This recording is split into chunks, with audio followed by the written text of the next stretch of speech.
I woke up in a bed that wasn't mine, staring at a ceiling I didn't recognize.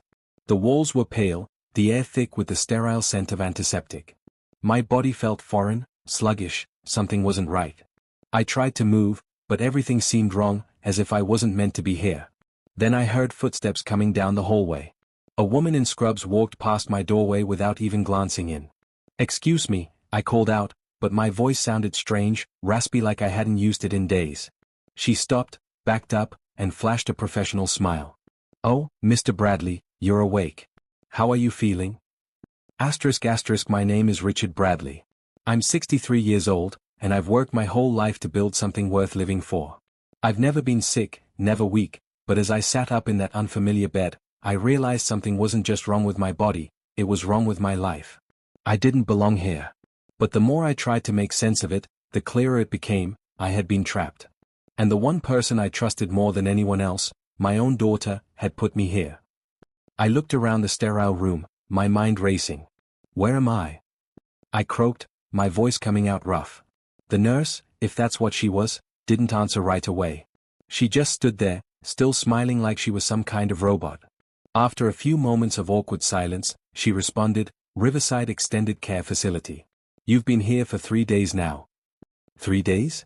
3 days? I couldn't remember the last time I'd been in a hospital or anywhere near this place. I felt fine. Perfectly fine. No injuries, no serious medical issues. Sure, I'd had a dizzy spell or two a few weeks back, but nothing that warranted this. "Who brought me here?" I asked, trying to steady my voice, but something about the way the nurse's smile flickered made me uneasy. She hesitated before replying, "Your daughter, Sarah, brought you in. She's been taking care of everything." My daughter? Sarah. I hadn't seen her in over a month, not since the last family gathering. She had always been so busy. Always running errands, handling things, taking care of me. But this? This was too much. Why would she put me in a place like this? I had to know. "Where's Sarah?" I asked, already feeling a knot form in my stomach. "Oh, she'll visit soon," the nurse said, her tone suddenly upbeat, as if she was trying to placate me. "Don't worry, Mr. Bradley. She said you'd be confused at first, but that's all part of the process." Confused? Me? Confused? I wasn't confused. I was lucid. In fact, I felt more awake than I had in years. I wanted to yell, to scream, but instead, I did what I had to do. I played along. For now, anyway. There had to be some mistake, and I needed to understand what had happened. But deep down, I felt a cold grip tighten in my chest.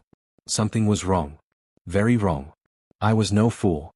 I could feel it in my gut, this wasn't a simple case of needing care. My daughter, Sarah, had done something she hadn't told me. And I needed to find out what it was. The nurse began to leave, but I stopped her. "What's this place cost?" "Oh, the facility is covered," she said with a dismissive wave. "Sarah's been handling all of that. $8,000 a month for full-time care." $8,000 a month? I nearly choked. $8,000 a month? For a place like this? Something was definitely wrong. This wasn't a retirement home, it was a prison, a glorified one for people like me who could no longer fend for themselves. But I could. I could walk, think clearly, work. I needed answers, and the sooner, the better. Something told me I wouldn't be getting them from Sarah when she showed up. She had her own reasons for putting me here, and I was going to figure out why, no matter what it took. The next few days felt like a blur. Time moved in slow motion as I lay in that sterile room, pretending to adjust to my surroundings while my mind raced. Every time I heard a nurse's footsteps, I tensed, wondering if it was Sarah finally coming to see me. But when she didn't show up, a gnawing unease grew inside me. Something was wrong. I knew it. Helen came by the second day. Her visit was the first thing that felt real. I'd known Helen for years. She had been my neighbor for as long as I could remember. When I saw her standing in the doorway of my room, I felt a rush of relief. At least someone in this place wasn't pretending everything was fine. Her eyes scanned the room and then locked on mine, her expression softening. "Richard, what is going on? This is a nursing home, not a rehab facility. Why are you here?" she asked, her voice filled with concern. I didn't know where to begin. But when I spoke, my words came out a little too fast. "My daughter put me here. She had my house sold. She told me I had to be here for my health. But I don't need this. I'm fine." I felt my chest tighten as I remembered the nurse's words. You've been here 3 days now. 3 days, and no one bothered to explain why I was being held here. No one asked for my permission. Helen frowned, sitting beside me on the bed. You have to be sure, Richard. If she sold your house, there has to be paperwork. Maybe there's a mix-up. I shook my head, the frustration creeping into my voice. Helen, I know what's going on. Sarah's been controlling everything for years. But this feels different. I need to know why she's doing this. I need to know what she's taken from me. I looked down at my hands, the tremor I hadn't noticed before coming through. I was angry, but there was more than that. A feeling of betrayal sat in my gut, poisoning me. Helen stood up, her resolve hardening. I'll help you, Richard. Let's figure this out. She leaned down, her voice a whisper now, as if she knew something more. I'll bring my laptop tomorrow. We'll look up your house, the sale, everything. We'll see if your name is on any documents. You don't need to fight this alone. The thought of digging through legal papers made my head spin, but I agreed. Thanks, Helen. You have no idea how much I appreciate this. She patted my arm gently before heading out the door. I'll be back tomorrow. You rest now. That night, sleep wouldn't come. I lay awake, staring at the ceiling. My mind raced. I couldn't shake the image of my house. The house I had built with my own hands. The place I'd raised Sarah in after Sandra, my wife, had passed. How could she betray me like this? I tried calling Sarah again, but the phone was nowhere to be found. It had disappeared like everything else. The few personal items they'd given me had been shoved into a small plastic bag. My wedding ring, my wallet, and a key to the house. No phone. No glasses. Just enough to make me feel small, insignificant.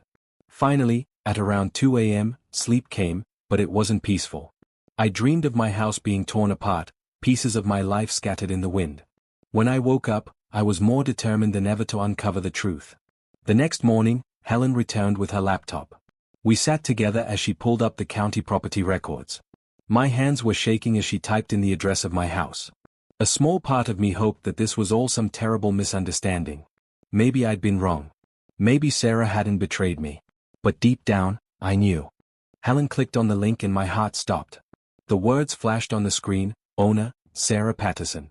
Sale date, 2 weeks ago. Price, $450,000. I couldn't breathe. What is this? I whispered. She sold it. She actually sold it. Helen didn't say anything at first, letting the truth sink in. Then, in a soft voice, she spoke. It's below market value. The house was worth almost $800,000. Why would she sell it for so little? I felt the ground shift beneath me. She didn't even tell me. I didn't authorize this. I whispered. This is fraud. Helen was silent for a moment, her face hardening. This is serious, Richard. You need to confront her. This is your home, your life. We'll get to the bottom of this. The next few days felt like an endless battle. Each morning, I woke up hoping I was dreaming, hoping the situation would change, but it didn't. I was still here, still trapped. Still trying to process what Helen had uncovered. The anger that I'd felt when I first learned about the house sale had turned into something sharper: betrayal. I had so many questions, but the answers weren't coming. Every time I tried calling Sarah, she was either unavailable or too busy. Each time she did answer, her voice was strained, distant. I wasn't stupid. I could tell something was wrong with her. Her answers felt rehearsed, like she was trying to talk me into believing something that wasn't true. Helen brought the laptop back on the third day. She had found the legal documents that Sarah had signed. It was as bad as I'd feared. Sarah had forged my signature on the power of attorney documents. She'd legally seized control of everything. Helen and I sat in silence for a while, staring at the screen. I could hear my heartbeat in my ears. I wasn't confused. This was all deliberate. A part of me wanted to believe there was some mistake. A part of me wanted to believe that Sarah was the daughter I raised, the one who would never hurt me. But the truth was there, staring me in the face. She did this to me, Helen, I said, my voice trembling. She stole from me, from my whole life. And now I'm stuck here, in this place. For what? For her to get control of everything I worked for. Helen looked at me, her eyes filled with sympathy. We'll fix this, Richard. We have to act fast. That afternoon, I was finally able to speak to Sarah. She sounded more composed than before, but there was something in her tone that made my skin crawl. "Dad," she said, trying to sound sweet, "how are you feeling? I hope you're adjusting to the facility. I've been so worried."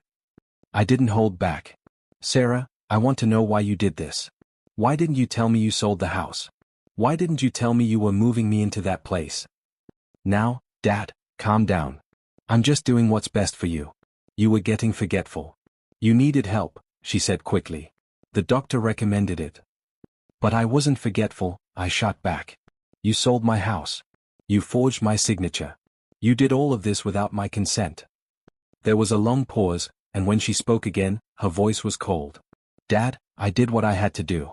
I thought you would understand. You weren't safe. You need help. This facility is for your own good. Imagine your own family betraying you like this. How far would you go to take back your life?" Subscribe now to keep up with Richard's fight for justice. Don't let this happen to you. If you aren't subscribing, comment below why you think this could never happen to you. But remember, Richard never thought it would happen to him. The hours dragged by in that sterile room. The more I thought about Sarah's words, the more they twisted inside me. She was so calm, so collected, as if none of this was a big deal. But it was. This was my life, my hard-earned home, everything I had left after Sandra's death. And now it was slipping through my fingers, like sand. Helen came by again the next morning, as promised. She brought more than just the laptop this time. She had also contacted a lawyer, someone who specialized in elder abuse. I didn't care about the formalities right then. I just needed to know if I still had a chance to make things right. "I've been looking over the documents, Richard," Helen said quietly as she sat beside me, pulling up a folder of papers on the table. "I can't believe what she's done. It's all here, your name, your signature, it's forged." She shook her head, clearly disgusted. I stared at the documents, barely able to process what I was seeing. My name was there, sure, but it wasn't me who'd signed it. It wasn't even close. The handwriting was sloppy, not even resembling my own. My stomach churned as I realized the full extent of the betrayal. Sarah had forged my signature, manipulated the legal process, and stolen everything I had.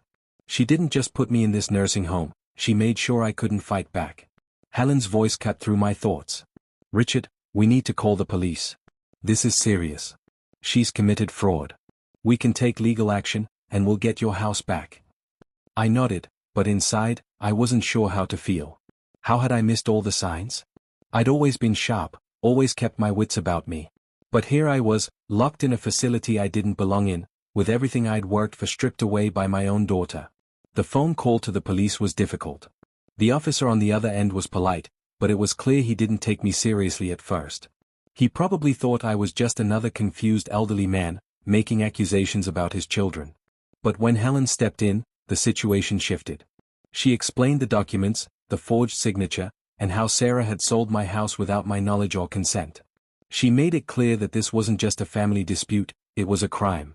Finally, the officer took down the information, promising they would look into it. That afternoon, I did something I should have done days ago. I confronted Sarah again. "Sarah," I said, my voice steady but firm, "I know what you did. I know you sold my house without telling me. I know you forged my signature. I want to know why." The silence on the other end of the phone was thick. For a moment, she didn't speak. I could almost hear her calculating her response, deciding how much she could get away with. "Dad, I don't know what you're talking about," she finally said, her voice rising. "You're confused. You signed everything. You needed care. You need to trust me." "I trusted you," I said, the anger finally slipping out. "I trusted you, and you took everything from me. How could you do this?" My voice broke, and I hated myself for letting it. "I'm just trying to take care of you, Dad," she replied, her tone shifting back to that calm, patronizing sweetness. "You're not well. You were getting forgetful. You needed to be here." I gripped the phone tighter, trying not to lose control. "You don't get to decide what's best for me. You don't get to steal my life, Sarah. This isn't about care. This is about money. About control." After the phone call with Sarah, I sat there in that hospital room, seething. I could feel the heat of anger in my chest, but it wasn't just anger, it was betrayal. And it burned deeper with every passing second. I was done being polite. I wasn't going to sit back and let my daughter walk all over me anymore. I wasn't going to let her steal my life. My future was still mine to fight for. I had to do something, and I had to do it fast. Helen returned later that evening, bringing some much-needed clarity. She'd reached out to a lawyer, a real one this time, someone who specialized in elder abuse and fraud.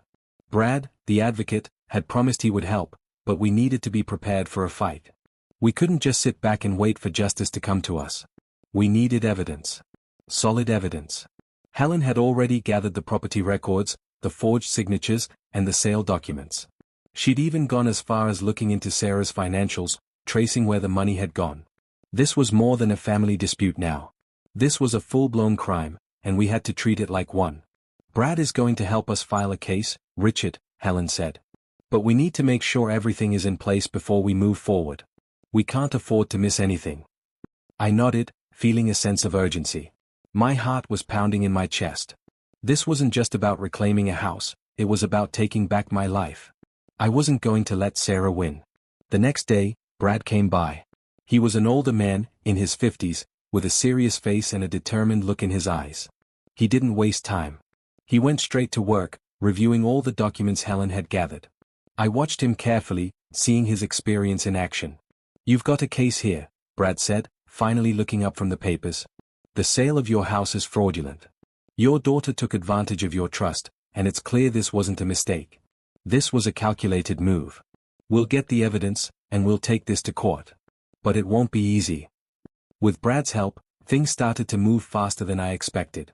We began gathering more evidence, digging deeper into Sarah's finances, tracing every dollar that went missing. Helen was a rock through it all, encouraging me when I doubted myself, helping me keep my focus. But even with all the evidence stacking up, there was still a part of me that couldn't shake the feeling that Sarah might find a way to wriggle out of this. She always had a way of making things sound so reasonable. She was doing this for me, she'd said. She was just protecting me. I had to stop thinking like that. She wasn't protecting me. She was stealing from me. And if I didn't act fast, she might get away with it. That afternoon, Sarah called again. I knew I couldn't trust her, but I had to hear it from her. I had to hear her try to explain away everything she'd done. "Dad," Sarah said, trying to sound comforting. "I just wanted what was best for you. You were getting too old to live by yourself. I didn't want to see you fall and hurt yourself." I didn't let her finish. "Stop lying to me, Sarah. I'm not confused. You sold my house. You forged my signature. You did all of this to steal from me. And I'm not letting you get away with it." There was silence on the other end, followed by a sigh. "You're wrong, Dad. You don't understand. I've been trying to help you. This place, this facility, it's the best thing for you right now. You don't get to make decisions for me anymore," I said, cutting her off. "I'm fighting this, Sarah. And I'm going to make sure you pay for what you've done." After the phone call with Sarah, my mind was a storm of confusion and fury. How could she do this to me? How could my own daughter, the one I had raised, betray me like this? I had spent decades building a life, one that meant something. And now, all of it was slipping through my fingers. Every day felt like a fight against a tide that only got stronger. I couldn't shake the feeling that this was all too easy for Sarah. She had orchestrated this entire thing so seamlessly. I had been too trusting. Too naive. Helen stopped by later that evening, her face filled with concern. I didn't even have to say anything. She knew what I was thinking. "You can't let her get away with this, Richard. You can't," she said, sitting down across from me. "You have to keep pushing forward. This isn't just about your house, it's about what she's done to you. She's stealing your dignity." I nodded, but my heart felt heavy. Every time I thought about Sarah's excuses, I felt like I was suffocating. This was my daughter, and yet she had stolen everything. How could she? The phone call that came next was unexpected. It was Sarah again, her voice soft, almost pleading. "Dad, I know you're upset. I didn't want this to happen, but I was just trying to help you. I never meant to hurt you. You've always been so strong, but now, you need me. I'm only doing this because I love you." Her words were coated in sweetness, but they only made my skin crawl. She's still trying to manipulate me, I thought. Her apologies weren't real. They were a way to cover up her guilt. "Sarah, you don't love me. If you loved me, you wouldn't have sold my house. You wouldn't have put me in this place. You wouldn't have betrayed me like this," I said, my voice trembling with anger. There was a long pause on the other end. I could practically hear her calculating her next move. "Dad, please. You're not thinking clearly. Let's talk about this face to face. We can work it out. I don't need to talk to you face to face, I replied sharply. You've made your decisions. Now I'm making mine. You'll answer for what you've done. The day of the hearing arrived with a sense of dread. I knew this wasn't going to be easy. Going up against my daughter in court, after everything that had happened, felt like standing on the edge of a cliff. The final fall would be inevitable, but I couldn't back down. I couldn't let Sarah continue to destroy my life. Helen, Brad, and I met with the lawyer early that morning to go over the case once more. Brad looked more confident than I felt. This is the right move, Richard. We've got the documents, the forged signature, the sale, everything. Sarah can't wiggle out of this. She'll have to answer for her actions. But even with all the evidence stacked in our favor, I couldn't shake the feeling that Sarah might still find a way to manipulate the system. She had always been good at talking her way out of trouble, using charm when she needed to. But this time, I wasn't going to let her get away with it. When the courtroom doors opened, I saw Sarah sitting at the other table. She was dressed in a smart suit, her hair perfectly styled, her expression one of calm confidence. But I knew better. Behind that composed exterior was someone who would do anything to protect her financial gain. Her lawyer stood up and made his argument. It was full of smooth words and rehearsed statements. He painted a picture of a concerned daughter trying to take care of her aging father, trying to protect him from himself. But I saw right through it. The facts were clear. The house sale was fraudulent. The forged signature was undeniable. And Sarah's claim that she was helping me was nothing more than a lie. When my turn came, I took the stand, my heart racing in my chest. I had to stay calm. I had to stay strong. I couldn't let the emotion overwhelm me. Mr. Bradley, can you explain why you believe your daughter acted in bad faith? The lawyer asked. I took a deep breath. Sarah didn't act in my best interest. She took everything from me, my house, my finances, my dignity.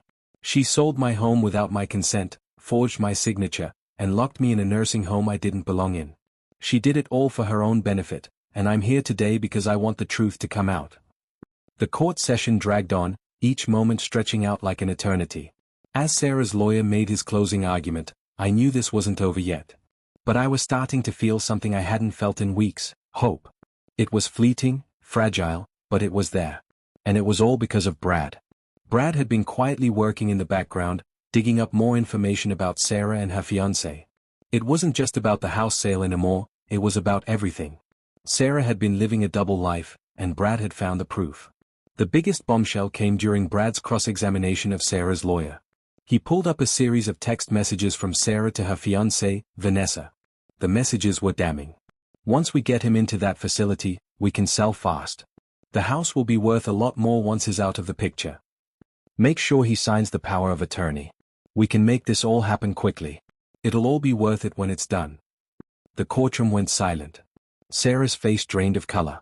Her lawyer stumbled over his words, clearly trying to salvage the situation, but the damage had been done. How much longer will you let others control your life? Subscribe now to make sure you never fall victim to a betrayal like Richard's. Don't let it be you, don't wait until it's too late. If you're not subscribing, leave a comment below and tell me why you're not willing to take control of your own life.